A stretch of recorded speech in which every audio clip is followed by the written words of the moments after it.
Assalamualaikum warahmatullahi wabarakatuh. Alhamdulillah nahmaduhu wa nasta'inuhu wa nastaghfiruh. Wa na'udzu billahi min shururi anfusina wa min sayyiati a'malina. May yahdihillahu fala mudilla lahu wa may yudlilhu fala hadiya lahu. Asyhadu an la ilaha illallah wahdahu la syarika lahu. Wa ashhadu anna Muhammadan abduhu wa rasuluh. Allahumma salli wa sallim ala nabiyyina Muhammad wa ala alihi wa ashabihi wa man tabi'ahum bi ihsanin ila yaumiddin, amma ba'd. Allahumma rabbi shrah li sadri wa yassir li amri wahlul 'uqdatam min lisani yafqahu qawli. Allahumma arinal haqqa haqqan warzuqna ittiba'ah wa arinal batila batila warzuqna ijtinabah. Allahumma la sahla illa ma ja'altahu sahla wa anta taj'alul huzna idza syi'ta sahla. Rabbi yassir wa la tu'assir wa atmi bil khair. Jadi alhamdulillah, syukur kepada Allah Subhanahu wa taala dengan inayah, dengan taufik daripada Allah Subhanahu wa taala, dapat lagi kita berkumpul pada malam ini untuk kita sambung kembali perbincangan kita di dalam kitab Perisai Muslim.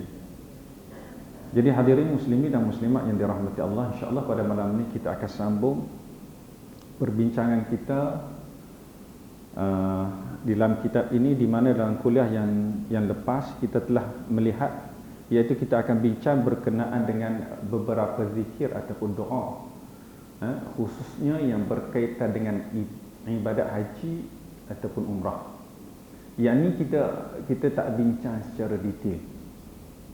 Kalau tuan-tuan nak tahu secara detail, terperinci berkenaan dengan haji, begitu juga dengan umrah, hak ni tuan-tuan kena cari slot, mana-mana slot ataupun kursus berkaitan dengan haji dan juga berkaitan dengan umrah.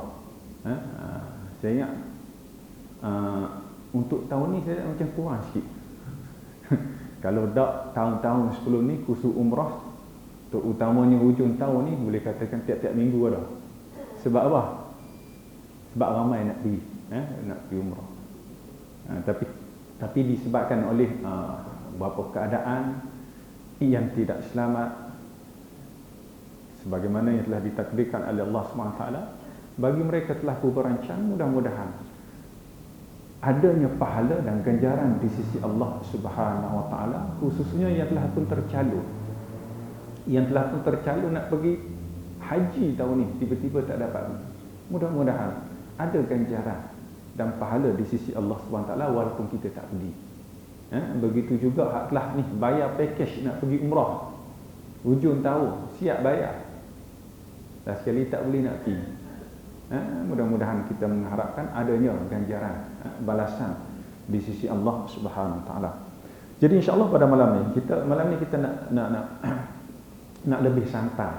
Kita tak mau skema sangat, terutamanya berkaitan saya nak kongsi sedikit pengalaman dengan tuan-tuan, khususnya di dalam praktikal amalan haji ataupun umrah ini, melibatkan seperti perkara-perkara yang pernah berlaku seperti tawaf, sa'i dan seumpamanya. Jadi insya-Allah kita akan sambung, iaitu berkenaan dengan takbir ketika bertakbir. Dalam kuliah yang lepas kita telah baca bagaimana talbiyah haji dan umrah, sebagaimana yang telah kita bincang. Dan insya-Allah pada malam ini kita nak masuk bacaan yang ke-116, bertakbir apabila sampai di Hajarul Aswad. Sebagaimana yang kita maklum bahawa Kaabah ni ada 4 penjuru. Satu penjuru pertama ialah penjuru yang kita sebut sebagai ruknun. Maksud dia penjuru yang mana di sana adanya Hajarul Aswad, disebut sebagai penjuru Hajarul Aswad. Dan disitulah tempat bermulanya tawaf, bermulanya bilangan tawaf.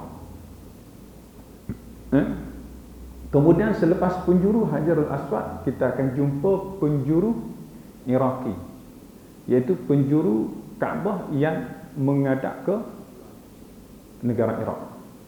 Kemudian penjuru yang ketiga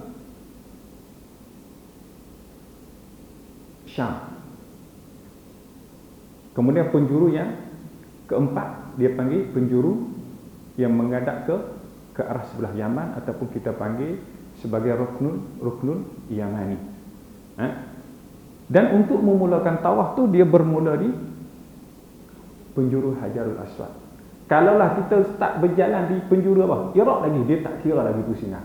Sampailah tempat penjuru Hajarul Aswad, di situ baru nak mula.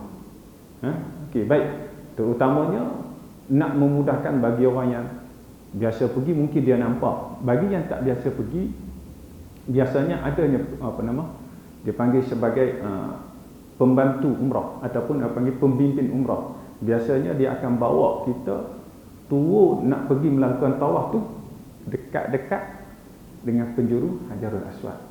Itu bagi nak memudahkan kita lah. Baik. Nabi sallallahu alaihi wasallam, sebagaimana dalam hadis yang diriwayatkan daripada Ibnu Abbas radhiyallahu anhu,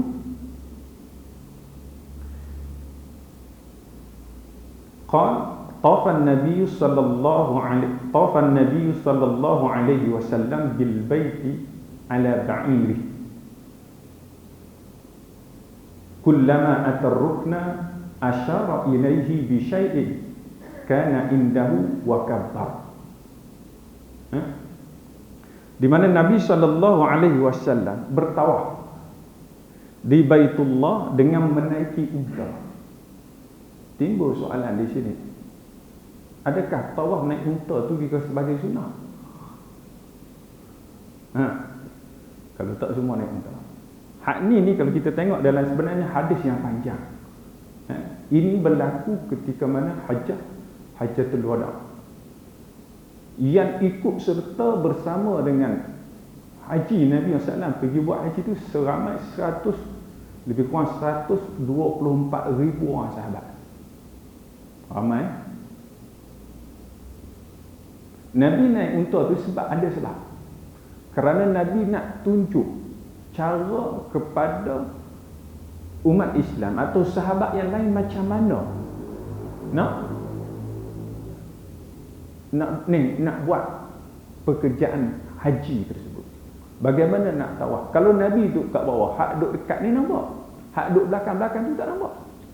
Jadi naik unta. Sebagaimana dalam riwayat Nabi sallallahu alaihi wasallam pernah Nabi sembahyang di Madinah atas mimbar. Sebab Nabi nak tunjuk cara nak sembahyang macam mana. Rokoknya, sujudnya, bila nak sujud Nabi undur sikit ke belakang. Tapi apabila sahabat telah belajar, Nabi tak buat lah. Jangan pula Tok Imam lagi sembahyang atas mimbar. Tak, Nabi tak buat sebab apa? Sahabat telah mempelajari bagaimana cara sembahyang Nabi SAW. Kemudian Nabi pun sembahyang macam biasa. Ya, di mana Nabi SAW menaiki untanya sampai di Hajarul Aswad, baginda mengisyaratkan kepadanya serta bertakbir. Kalau kita tengok antara perkara sunat ialah kita istilam. Istilam di sini maksudnya kita sentuh. Bahkan Nabi sallallahu alaihi wasallam sendiri mencium Hajarul Aswad. Kita istilam ni maksudnya kita pergi sentuh, kita pergi letakkan muka kita. Dalam konteks hari ni saya ingat tak dapat. Orang perempuan lagi. Nanti sekejap lagi kita nak bincang bagaimana keutamaan. Di dalam ibadat ni dia ada keutamaan dia. Dari segi keutamaan apa benda yang kita nak buat. Kadang-kadang sebahagian dia pergi ke sana, dia keliru tentang keutamaan dalam ibadat dia. Dia keliru. Okey. Di mana Nabi SAW pernah cium. Umar radhiyallahu anhu juga cium. Bahkan terkenal sebagaimana yang disebut dalam hadis Sayyidina Umar, dia kata, sesungguhnya kamu tu batu. Kalaulah aku tidak melihat Nabi SAW mencium kamu, sudah tentu aku tak cium. Para ulama bincang, kenapa Umar sebut macam tu? Kalau kita konteks hari ni, kalau kita pergi cium sekalipun, kita tak bermaksud untuk nak sembah batu tu, betul tak? Tapi Sayyidina Umar, dia sebut perkataan yang sedemikian sebagai penegasan kerana masyarakat Islam, terutama yang baru lagi masuk Islam, yang pergi haji bersama dengan Nabi, zaman dia masih lagi dekat dengan zaman penyembahan berhala. Zaman Arab jahiliah kan dia sembah berhala. Sunnah Sayyidina Umar sebut begitu kerana nak bagi penegasan. Maksud cium itu tak sama seperti mana masyarakat Arab jahiliah sebelum itu menyembah berhala, menjadikan berhala itu sebagai satu medium ataupun objek untuk mendekatkan diri kepada Tuhan. Jadi asalnya istilah, kalau tak boleh nak sentuh, ikut kemampuan kita. Kalau kita boleh sentuh, sentuh. Kalau tak boleh sentuh, gunakan isyarat. Kemudian Nabi SAW membaca apa yang Nabi SAW baca. Wa kabbar, Nabi bertakbir, Allahu Akbar. Sebahagian kita dengar masuk kursus umrah mana-mana pun ada yang menyebut kita tambah sebelum tu, kita tambah basmalah, bismillah, Allahu Akbar. Boleh tak? Juga boleh. Kerana apa? Kerana bacaan yang sedemikian sabit daripada Ibnu Umar, Abdullah bin Umar radhiyallahu anhuma. Dia membaca bismillah, Allahu Akbar, buat isyarat. Hak ni khilaf di kalangan ulama, kata ada sebahagian kata tak perlu angkat tangan tu. Ada sebahagian kata angkat tangan dan cium dengan cium yang tak mengeluarkan bunyi. Itu tak ada masalah. Kemudian bermula. Permulaan tu sama ada tuan-tuan nak sebut bismillah, Allahu Akbar ataupun Allahu Akbar. Dan jangan berhenti. Jangan berhenti sambil lalu. Sebahagian orang tu dia bimbang, takut terlebih. Tapi sebenarnya sambil kita lalu kita niat nak mulakan tawaf. Kalaulah tawaf tu adalah tawaf ifadah, tawaf rukun, tawaf sebahagian daripada tawaf rukun haji ataupun umrah, kalau kita tak niat pun tak apa. Kalau kita niat, sunat. Tapi kalau untuk tawaf sunat, kita kena niat. Tawaf sunat. Kemudian bermula daripada Hajarul Aswad, mengelilingi sampai ke Rukun Yamani. Kalau kita tengok, tak ada riwayat-riwayat yang menyebut secara khusus. Tak ada riwayat yang menyebutkan secara khusus berkenaan dengan zikir-zikir tertentu yang perlu kita baca. Cuma ada satu riwayat. Yang pertama daripada Ibnu Umar juga radhiyallahu anhu, dia kata, ra'aitu Rasulullah sallallahu alaihi wasallam yatufu bil Ka'bah. Nabi tawaf Ka'bah, wa yaqu, dan Nabi sebut, Nabi sallallahu alaihi wasallam menyebut, ma atyabaki wa atyaba rihaki, ma a'zamaki wa a'zama hurmataki. Yang bermaksud, alangkah indahnya kamu, alangkah wanginya aroma bau, alangkah agungnya kamu dan alangkah agungnya kehormatan. Dan yang terkenal hak sabit disebutkan di dalam hadis, Nabi sallallahu alaihi wasallam akan membaca doa ketika bermula daripada penjuru Yaman sampai Hajarul Aswad, untuk kita baca Rabbana atina fid dunya hasanah wa fil akhirati hasanah wa qina azabannar. Ingat tak tuan? Tak ingat, jangan balik hari ni. Jangan balik hari ni kalau tak ingat. Tunggu hafal sampai subuh. Kalau dah ingat isyak tak lagi balik. Okey, hak Nabi baca tu, hak sabit dalam riwayat. Habis tu sepanjang tu nak sebelum daripada Hajarul Aswad sampai ke Rukun Yamani tu kita nak baca apa? Hak tu tak ada bacaan yang khusus. Dia ada keluasan, kita boleh baca apa sahaja, zikir, doa, bahkan boleh baca Quran. Cuma para ulama dia khilaf di dalam menentukan hak mana hak aula, hak mana hak lebih utama nak baca pada tu. Sama ada nak baca doa hak macam, hak doa biasa ke doa ya, maka mereka mengatakan doa hak sabit daripada Nabi itu adalah lebih utama. Dia panggil doa maksur. Sama ada doa dalam sujud, doa untuk keampunan kedua ibu bapa, apa-apa doa yang disebut dalam Quran, boleh, semua boleh baca. Dari segi keutamaan, hak tu lebih utama. Adapun kita nak doa sendiri dengan bahasa kita, antara budaya ataupun kebiasaan masyarakat kita, bila orang nak pergi Mekah kan, tolong doa aku kan. Tuan-tuan, doa pada waktu tu lagi bagus. Kita peringat, kawan kita ada seorang tu minta doa supaya dimudahkan jodoh. Doa lah. Jodoh untuk dia lah. Boleh juga. Doa supaya sihat. Anak dia sihat daripada sakit. Apa-apa doa, sama ada untuk kebaikan dunia ataupun kebaikan akhirat. Dia bebas.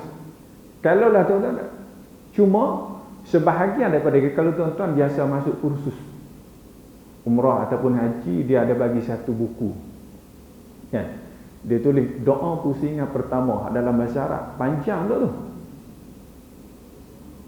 kita tak hafal lah, tak ingat. Dia tulis 1 sampai ke 7. Kenapa 7? Kenapa? Kerana dia nak bagi mudah kita ingat pusingan. Tu je. Nak ingat pusingan. Pusingan tu kita kena confirm. 7 baru berhenti, baru boleh pergi solat sunat tawaf, kemudian pergi sa'i. Kalau tak cukup 7, tak boleh nak pergi rukun yang seterusnya.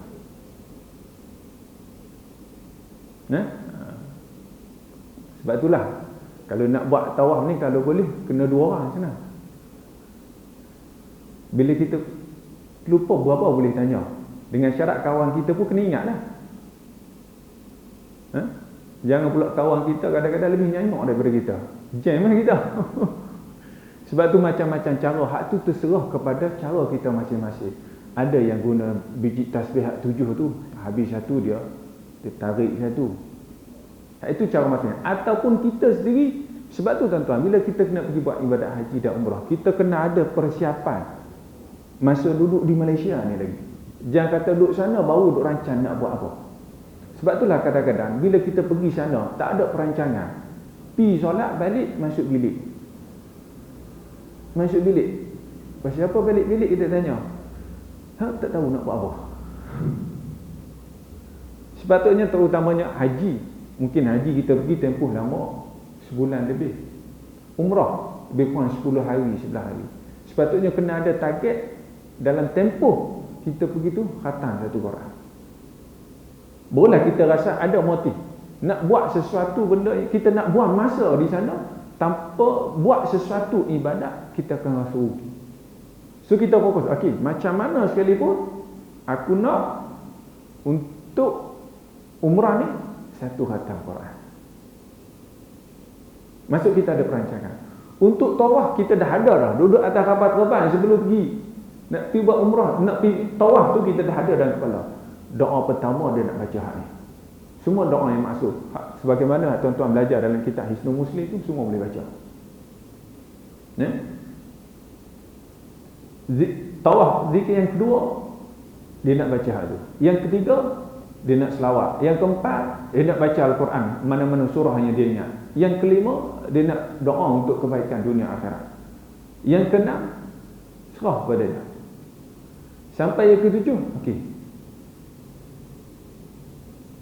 Maksudnya kita tahu. Maksudnya bukan kita pergi sana duk kita tengok orang buat macam mana. Sebab tuan-tuan, kalau tuan-tuan pergi sana, tuan-tuan akan tengok macam-macam cara.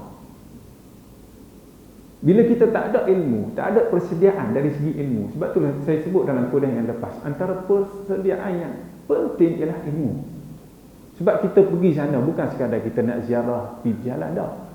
Matlamat utama, kita nak buat ibadat. Kita nak buat ibadat, kita nak mengambil kelebihan-kelebihan, keberkatan-keberkatan yang Allah Ta'ala sediakan di sana, yang mana tak ada di sini, tak ada di tempat idah. Jadi bila kita pergi sana, kita tengok orang tu buat macam ni. Ada sebahagian tu nasyid, ada seorang tu ada kepala.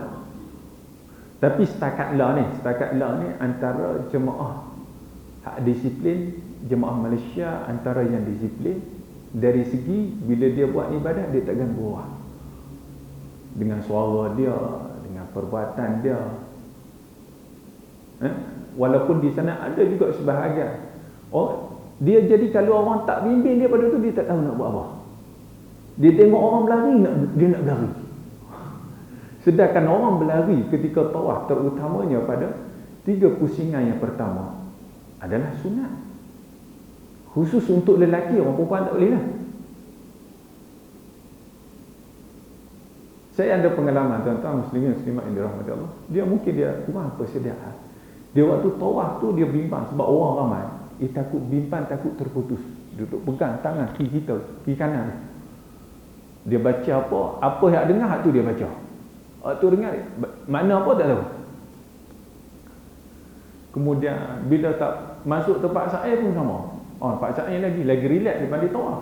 Sebab nak sa'i dia tak perlu nak jaga bahu kita. Nah.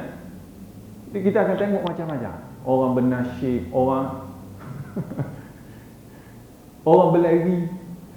Ketika sa'i pun ada tempat yang disunatkan untuk berlari. Jadi kita kena tahu benda tu supaya apa? Supaya kita buat dalam keadaan kita memahami, barulah kita rasa kenikmatan di dalam melakukan ibadat. Habis ya umrah komplit je. Balik macam mana? Alhamdulillah, dia rasa macam puas. Puas apa saya tak pasti. Pasal apa? Sebab komplit umrah sampai gunting selesai. Cukup kepala apa semua sekali lah. Ya. Kemudian saya cerita balik. Saya tanya dia bagaimana dia buat umrah. Dia kata kebanyakan ikut orang lah. Sehinggalah keesokan harinya kita bagi penjelasan sikit pada dia. Nak tawaf ni nak buat apa. Sebenarnya kita ni mai daripada jauh ni nak minta keberkatan di sebalik ke mustajab doa di sana. Saya ajak dia, sebenarnya tawaf ni kita sebut macam ni.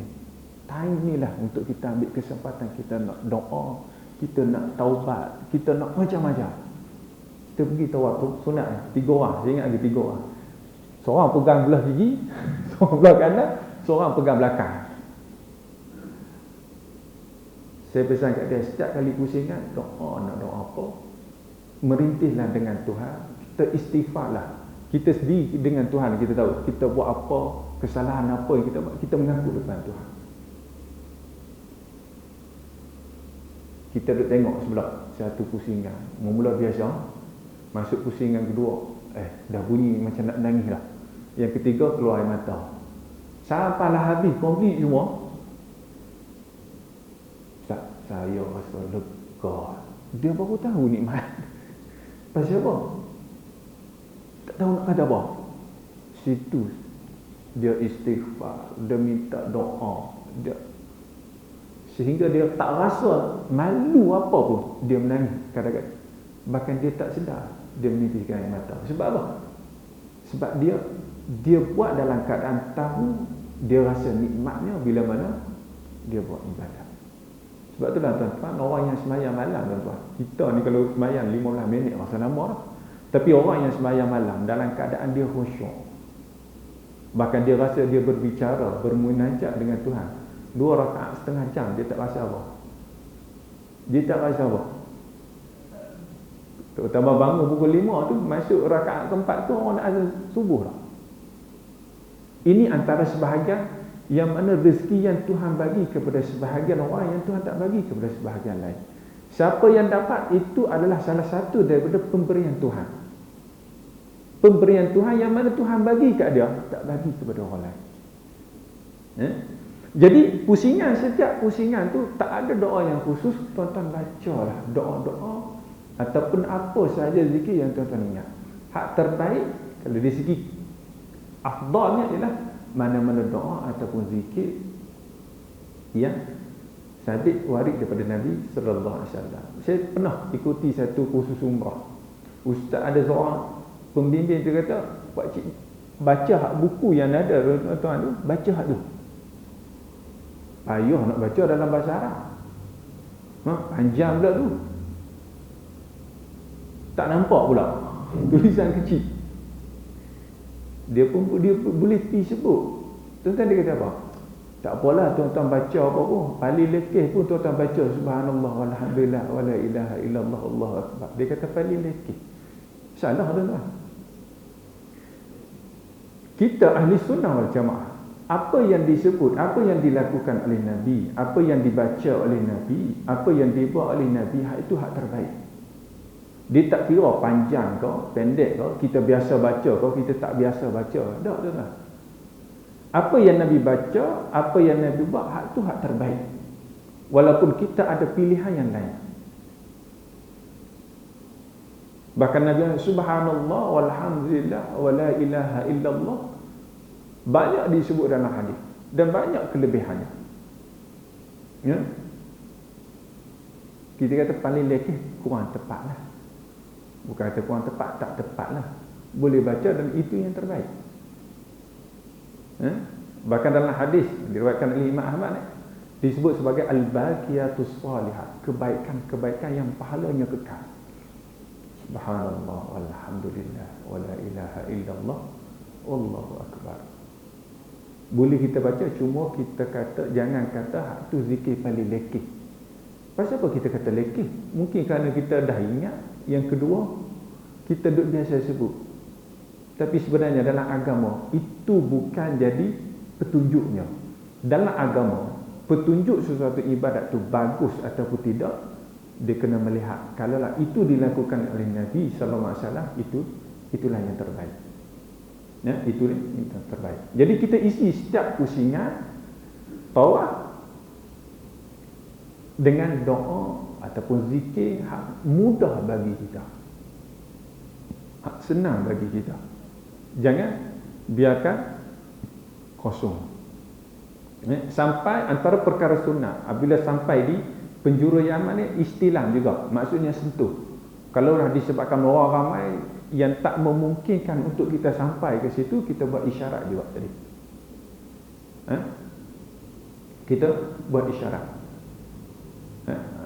Dalam konteks hari ni, ini saya nak cerita dengan tuan-tuan, dalam konteks hari ni, walaupun menyentuh istilam, cium Hajarul Aswad, terutama ketika kita tawaf tu adalah sunat. Tetapi dalam keadaan hari ni orang ramai. Sebab itulah para pembimbing umrah ataupun haji, dia mencadangkan untuk kita sentuh Hajarul Aswad itu apabila kita buat tawaf sunat. Sebab apa? Kita bimbang bila kita pergi sentuh Hajarul Aswad, kita nak masuk tu, kita banyak orang yang kita nak kena cederakan. Kita nak siku orang belah kanan, kita nak siku orang belah kiri, lompat kepala orang tu, lompat kepala orang ni. Hak tu dia dah jatuh daripada perbuatan yang haram dah, cedera orang. Sedangkan kita nak buat benda yang sunat, itu ikut kemampuan. Maksudnya kalau kita tak boleh nak sentuh Hajarul Aswad, ada ganti tak cara nak dapat sunat tu? Boleh, isyarat tadi. Tapi bila kita tak memahami keutamaan ini, dia akan jadi macam tu lah. Dia akan jadi macam tu. Terutamanya hak lelaki. Duduk tengah buat tawaf ifadah, tawaf rukun. Pakai ihram. Kalau pakai baju komplit tak apa. Kalau kita tawaf sunat, kita pakai baju komplit. Baju biasa. Oh, pakai ihram. Kawan ni tarik, kawan tu tarik. Keluar-keluar dia rasa, sejuk. Lepas cium Hajarul Aswad. Dia tak pasang pakaian dia tak ada lah. Pakaian dia tak ada lah. Maka mereka menasihatkan supaya kalau kita nak ada pengalaman untuk sentuh Hajarul Aswad. Bahkan sebahagiannya ni berdasarkan pengalaman jemaah saya, pengalaman dia ada sindiket di sana. Nak cium boleh 500 riyal. 500 riyal tuan-tuan. Sedangkan dalam konteks hari ni, duit riyal tu lebih tinggi daripada duit kita. Kita balik tempat kita RM500 ni. Banyak jumlah tu kan. Dia tolong buka kat kita, bagi 500 riyal. Jadi apa yang penting, kita buat ikut kemampuan yang kita ada. Ikut kemampuan. Habis sampai setiap kali pusingan, sampai penjuru Yaman, Hajarul Aswad, kita banyakkan doa, Rabbana atina fid dunya hasanah wa fil akhirati hasanah wa qina azabannar. Kemudian kita pun keluar sikit, pergi berada. Kalau kita tengok dalam apa yang dilakukan oleh Nabi sallallahu alaihi wasallam, apabila selesai daripada tawaf, Nabi akan sembahyang sunat. Fattakhadhu min maqam Ibrahim musalla. Nabi sallallahu alaihi wasallam baca, iaitu menjadikan tempat berdiri Nabi Ibrahim sebagai tempat sembahyang, di mana Nabi SAW sembahyang solat sunat tawaf, menjadikan maka Ibrahim duduk di antara Nabi dengan Kaabah. Dalam konteks hari ni, tuan-tuan jangan buat macam tu. Nanti kena pijak kat bawah, terutamanya waktu kita sujud. Kalau orang semua macam kita, kecil macam kita, tak apa. Ni seorang-seorang kepala kita tu sama besar dengan tapak kaki lah.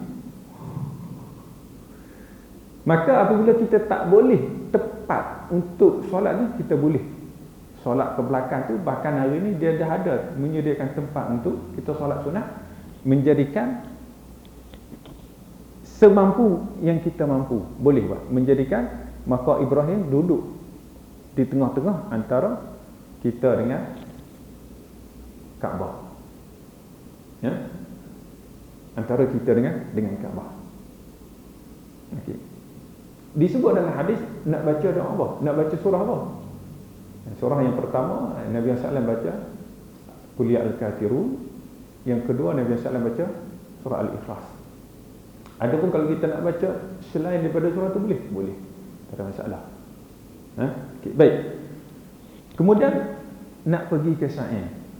Antara perkara sunat juga ialah Nabi SAW dia akan berhenti, disunatkan juga untuk kita minum air Zam-Zam. Air Zam-Zam ini adalah salah satu daripada perkara yang disebut dalam hadis Nabi SAW, yang mana Allah Ta'ala bagi keberkatan pada ramai orang hari ni ramai nak ambil berkat. Sedangkan keberkatan itu mesti sabit dengan nas, barulah kita ambil keberkatan.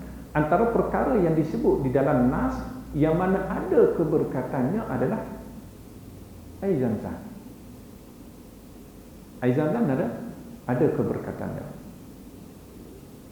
Bahkan Nabi SAW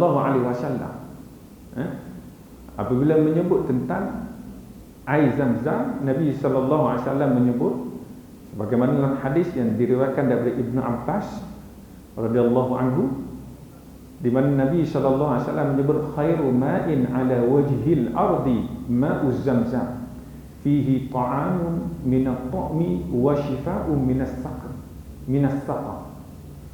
Yang bermaksud sebaik-baik air yang ada di muka bumi ialah air Zam-Zam. Terdapat di dalamnya zat makanan di mana orang yang meminumnya akan terasa kenyang seperti memakan makanan. Dan dia juga sebagai penyembuh daripada penyakit. Pernah berlaku ketika awal-awal Islam, seorang sahabat, hak tu dia belum masuk Islam lagi, yang bernama Abu Zar Al-Ghifari. Dia ni salah satu daripada suku kaum Arab, suku kaum Ghifar. Sebelum dia datang ke Mekah mencari Nabi, apabila dia mendengar adanya Nabi akhir zaman telah dibangkitkan, dia hantar adik dia dulu, kemudian dia pergi sendiri. Ketika dia berada di Mekah, dia duduk cari siapa yang mana satu Nabi akhir zaman. Dipendekkan cerita sehinggalah suatu hari dia berjumpa dengan Nabi SAW dan dia menyatakan keislaman. Kemudian Nabi SAW tanya kepada dia, berapa lama dah duduk sini? Duduk Mekah ni, duduk cari. Sebab Nabi pun dengan sahabat-sahabat yang peringkat awal Islam ni berhati-hati. Dia kata 30 hari dah duduk Mekah, duduk cari.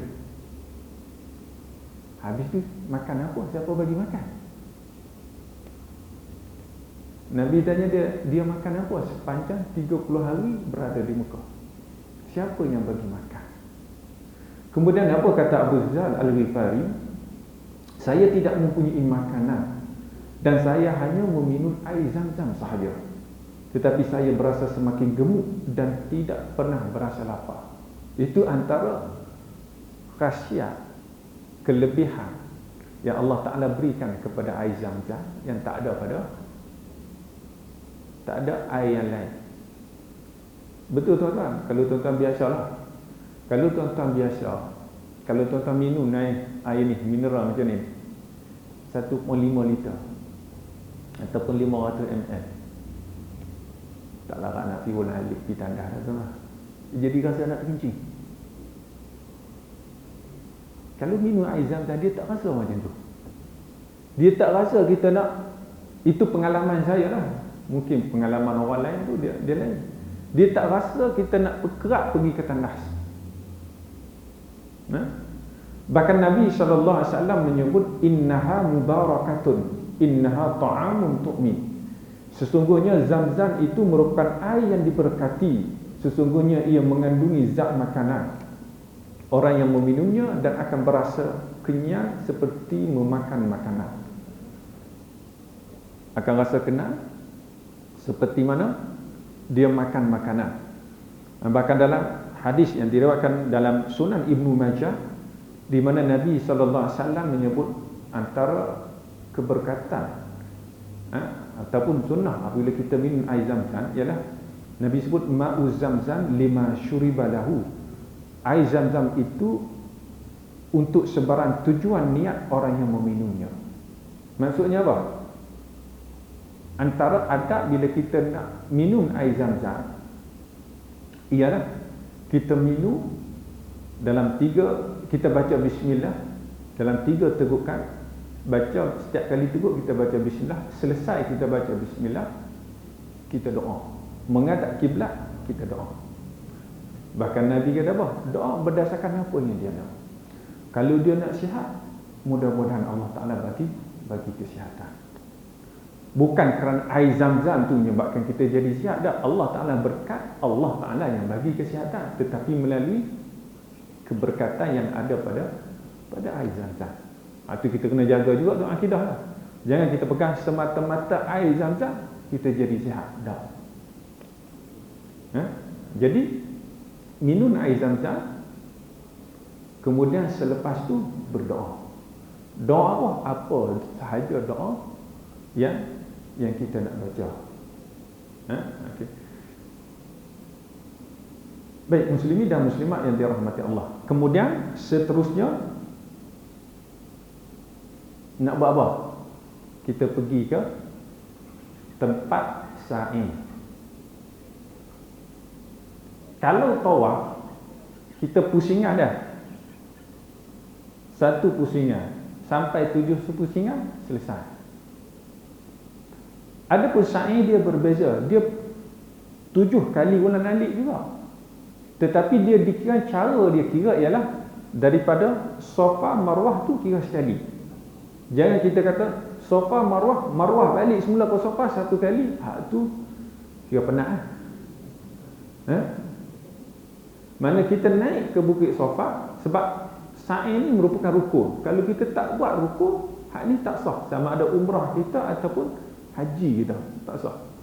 Dia adalah rukun. Apabila kita naik ke Bukit Safa, tuan-tuan muslimin dan muslimat yang dirahmati Allah, maka ada beberapa perkara yang disunatkan, terutama yang melibatkan zikir dan juga doa. Kita naik ke Bukit Safa, Nabi SAW dalam buku yang ada pada tangan tuan-tuan tu, apabila berada di tepi Bukit Safa, Nabi SAW membaca Inna Safa wal Marwata min sya'airillah ketika Bukit Safa, dan juga kemudian sebut abda'u bima bada Allahu bihi, yang bermaksud sesungguhnya Bukit Safa dan Marwah adalah sebahagian daripada syiar tempat beribadah kepada Allah. Ni dalam haji ataupun umrah. Dan aku mulai sa'i mengikut apa yang telah didahulukan oleh Allah Subhanahu Wa Taala. Bila kita naik ke Bukit Safa tu, antara perkara yang Nabi SAW buat dia, kemudian Nabi SAW naik ke Bukit Safa. Dia tempat sa'i ni tuan-tuan, dia bukan sebahagian daripada ruang dalam masjid. Kita boleh sembahyang di dalamnya, tetapi kita tak boleh nak sembahyang solat sunat tahiyatul masjid, sebab dia luar daripada, dia bukan daripada kawasan masjid. Kalau nak tahiyatul masjid, kita masuk dalam kawasan Masjidil Haram. Nabi SAW naik ke atas Bukit Safa sehingga melihat Kaabah. Hari ini dia proses pembangunan tu, naik taraf tu tak siap lagi, memang kita tak nampak, kita terhalang dengan halangan yang ditutup. Tapi kita tahu arah kiblat tu dia bertunjuk, kita boleh menghadap ke sana. Okey. Nabi SAW melihat Kaabah dan menghadapkan mukanya ke arah Kaabah. Baginda membaca kalimah tauhid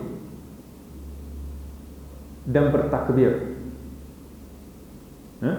Kemudian Nabi SAW bertakbir, iaitu, saya baca, tuan-tuan ikutlah. Allahu Akbar, Allahu Akbar, Allahu Akbar, La ilaha illallah wahdahu la syarika lah, lahul mulk wa lahul hamdu wa huwa ala kulli syai'in qadir. La ilaha illallah, la ilaha illallah wahdah, anjaza wa'dah wa nasara 'abdah wa hazamal ahzaba wahdah. Nabi baca zikir ni sebanyak 3 kali. Nabi SAW baca zikir ni sebanyak 3 kali, dan diselangi antara zikir ni, tahlil ni, dengan doa. Habis baca ni, doa apa yang kita nak untuk kebaikan dunia dan akhirat. Kemudian baca hak ni balik. Lepas baca zikir ni balik, tahlil ni balik, doa balik. Kemudian baca hak ni balik. Yang ketiga, kemudian mula bergerak turun pergi ke Marwah. Hak ni tuan-tuan tengok macam-macam cara orang buat. Hak berlari ada, hak nasyid ada, hak menyanyi pun ada, hak ikut siapa, apa saja orang kata, ada juga. Sebab itulah bila kita faham benda ni tuan-tuan, kita akan buat dalam keadaan kita memahami maksud ibadat tersebut, kita faham apa yang kita buat, kita khusyuk di dalam ibadat tersebut, kita tak akan rasa nak cepat habis. Kadang-kadang orang nak buat sa'i dia cepat. Dia tengok orang berlari antara lampu hijau, dia berlari sepanjang masa berlari. Memang siap cepat, tapi apa makna? Berlari sepanjang masa. Perempuan pun turut berlari. Jadi masa antara Safa dan Marwah kita isikan dengan zikir, dengan doa. Orang lain nak cepat tak apa, dia habis. sampailah ke Marwah, kita ulang bacaan tadi menghadap ke arah kiblat sebab tak boleh nampak Kaabah. Kita ulang tadi baca tahlil tadi, doa sampai 3 kali, kita turun balik sehinggalah bermula di Safa, berakhir juga di Safa. Kalau berakhir di Marwah juga masalah. 7 di Marwah masalah. Sama ada kita tak akan terlebih pusingan, kita akan terlebih pusingan ataupun tak cukup.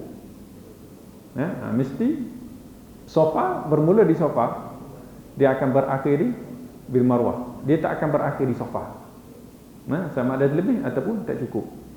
Okey, dan ulang benda yang sama sampailah habis 7 pusingan dengan doa yang tuan-tuan baca, dengan zikir yang tuan-tuan baca, sehinggalah tuan-tuan ni tahlil untuk rambut. Sampai itu untuk umrah selesai. Haji ada lagi urusan dia. Apa saya nak cuba sampaikan tuan-tuan ya, bila kita pergi dalam keadaan kita memahami tentang bagaimana nak buat ibadah haji, nak buat tawaf ataupun sunat ataupun sa'i, dalam keadaan kita mengambil kesempatan di setiap tawaf, ibadat tawaf yang kita buat, ibadat sa'i yang kita buat, kita akan rasa kenikmatannya dan kita akan rasa kepuasannya.